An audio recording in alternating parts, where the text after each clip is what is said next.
लेकिन इस समय वो तस्वीरें आपकी रूह जो है इस शरीर पे संसार जब निकलती है तो चेतन सत्ता यहाँ पे गिरती है, नृत्य के बारे में जाएगी तो खंड ब्रह्मांडों की सफर करेगी।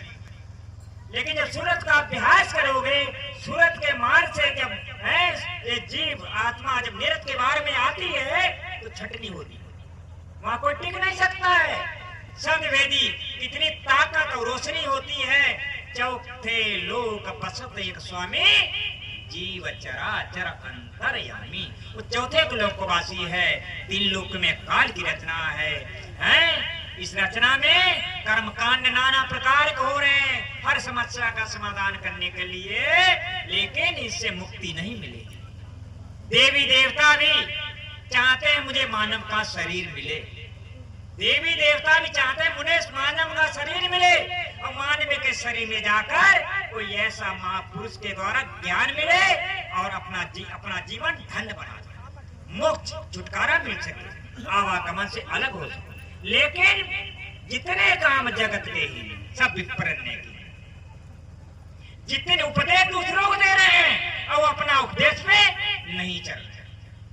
भक्ति रामायण के अंदर लिखा भक्ति स्वतंत्र है, हर कोई कर सकता है, 2 पैसा खर्च करने की जरूरत नहीं, और उस भक्ति के लिए इतना आडंबर इकट्ठा करता है, कितना आडंबर इकट्ठा।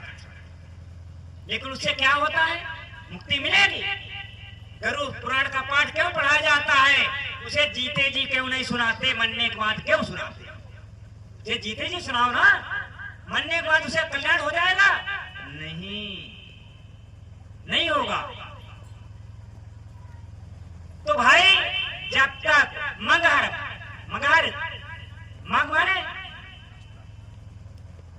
रास्ता हर माने क्या क्यों कभी सामने मगर क्यों छोड़ा बनारस में क्यों नहीं छोड़ा?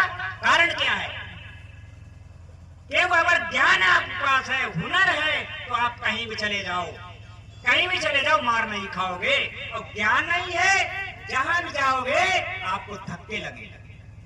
टिकट नहीं है, टीटी आएगा, बार 4 बार सुनाएगा और जेल भी कर देगा।